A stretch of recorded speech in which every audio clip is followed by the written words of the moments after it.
The wars of our time are not fought for freedom, nor for faith. They are fought for oil. F. William Engdahl's Myths, Lies, and Oil Wars tells a story rarely taught in classrooms. The story of how petroleum, the black blood of the industrial age, became the true currency of global power. It is a story of empires built on deceit, of nations conquered through pipelines, and of myths so deeply ingrained that we mistake them for science. From the spice routes of medieval Venice to the oil shocks of the 1970s, Engdahl traces how control of energy shaped the fate of nations, and how the myths of scarcity, crisis, and peak oil were engineered to keep the world in chains. 1. From spice wars to oil wars. 8 centuries before the War on Terror, the world was already at war for energy, not for oil, but for spices. In the 1200s, Venice rose from the Adriatic as Europe's first great trading empire. Its power came not from faith or philosophy, but from monopoly, controlling the flow of cinnamon, nutmeg, and pepper from Asia. When Arab merchants refused to share their trade secrets, Venice launched the Crusades, holy wars that were, in truth, spice wars. Engdahl begins here to make a chilling point, that economic control disguised as moral crusade is not new. It is the blueprint of an empire. Centuries later, oil would replace spices as the world's essential resource, and once again, war would follow. 2. The birth of the petroleum age.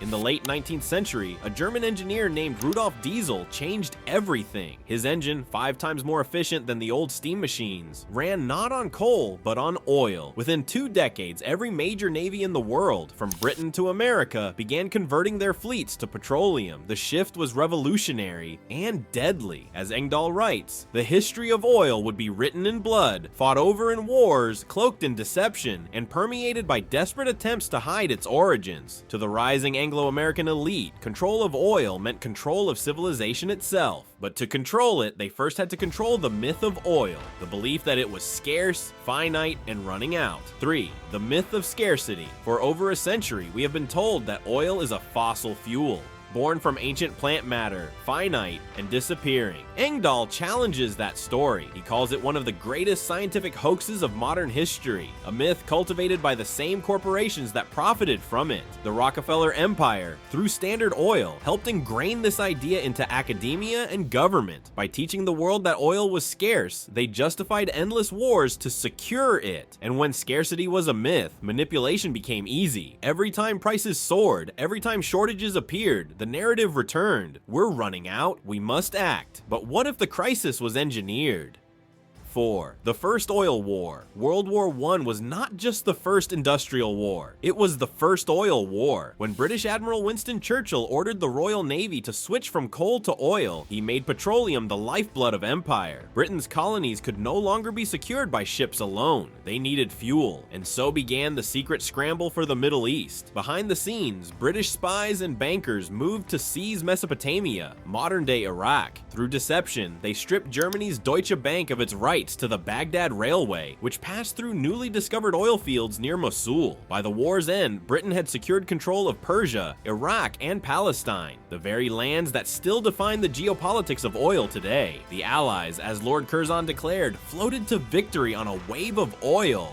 5. The Seven Sisters and the Empire of Oil. After the Great War, a new kind of empire emerged, one not ruled by armies, but by corporations. They called them the Seven Sisters: Exxon, Mobil, Chevron, Gulf, Texaco, BP, and Shell. These companies carved up the world's oil reserves like a private map. Engdahl reveals that the Seven Sisters operated as a cartel, coordinating prices, supplies, and political coups. Governments were toppled not by generals, but by geologists. In 1953, when Iran's democratically elected Prime Minister Mohammad Mossadegh nationalized his country's oil, the CIA and MI6 launched Operation Ajax. The coup restored the Shah to power, and BP regained its fields. This was the new face of war. Boardrooms replacing battlefields, with Washington and London as twin capitals of control. 6. Kissinger's shock. Oil becomes the new gold. By the early 1970s, the United States was in crisis. The dollar was collapsing, inflation was rising, and America's gold reserves were nearly gone.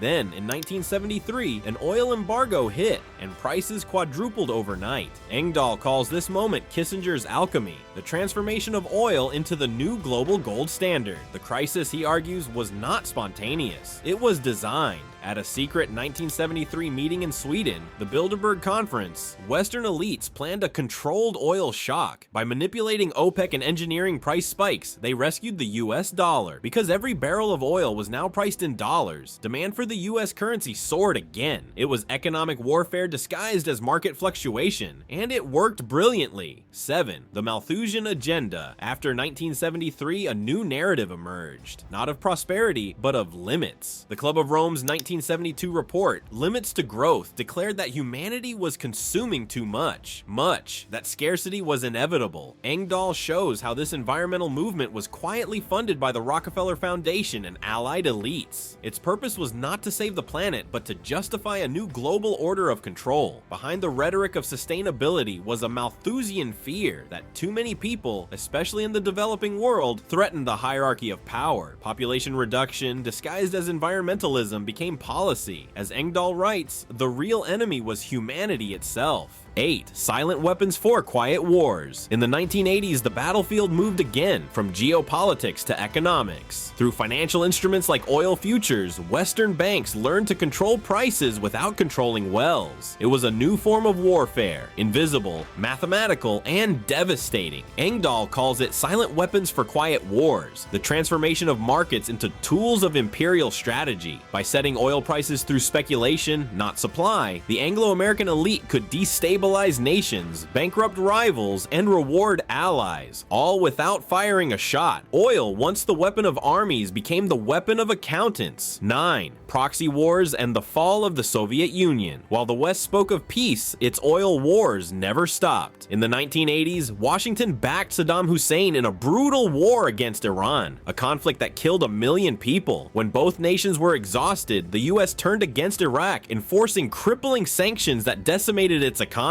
But the true target, Engdahl argues, was the Soviet Union. By flooding the market with cheap oil in the mid-1980s, Washington and Riyadh coordinated a price collapse that starved Moscow of revenue. The Soviet Empire fell not only to ideology, but also to the manipulation of markets. Oil had become the lever of geopolitics, capable of toppling superpowers. 10. The New Russian Revolution. After 1991, Western corporations rushed into the former USSR. Through privatization, they seized control of vast Russian oil assets at pennies on the dollar. It was the greatest transfer of wealth in modern history, and a silent continuation of the Cold War, but Russia would not remain passive. Engdahl highlights the rebirth of Russian petroleum science, the abiogenic theory that oil is not biological, but geological, formed deep within the Earth's mantle. If true, this theory could shatter the myth of scarcity forever, suggesting that oil is continually generated, not finite. Such knowledge, if accepted, would undermine every foundation of the oil empire. And that, Engdahl suggests, is why it remains buried. 11. Cheney's energy wars and beyond. After September 11, 2001, the United States declared a war on terror. But to Engdahl, it was another crusade, an oil war under divine branding. Vice President Dick Cheney, a former Halliburton executive, led an energy task force that secretly mapped Iraq's oil fields. Before the invasion, officially, the war was for democracy. In reality, it was for dominance of resources, of currencies, of the future. By invading Iraq and Afghanistan and later destabilizing Libya and Syria,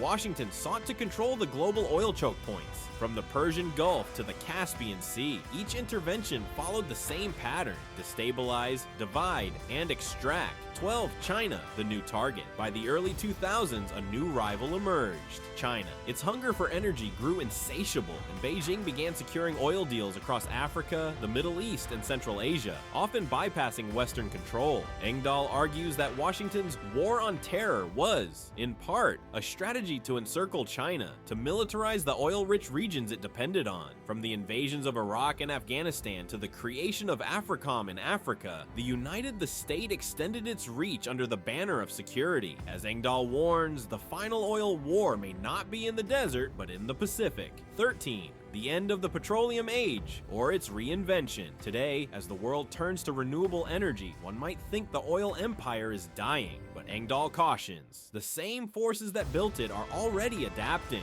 Just as oil replaced coal and digital markets replaced pipelines, the control of energy continues, reshaped through technology, patents, and finance. Whether in lithium, rare earths, or solar monopolies, the principle remains unchanged. Control the resource and you control the world. The myth evolves. The empire remains. 14. The moral of the oil war. From the Crusades to Iraq, from Venice to Washington, the story has always been the same. A struggle to control the sources of energy that power civilization. Engdahl's myths, lies, and oil wars is not just about oil, it's about illusion. The illusions we are taught to believe. That wars are for peace. That scarcity. It is natural that empires can be benevolent, but beneath every myth lies a pipeline. Every lie hides a ledger, and every war, no matter how noble, with its slogan, burns for profit. As Engdahl reminds us, history's greatest weapon is not the bomb or the bullet, it is the story.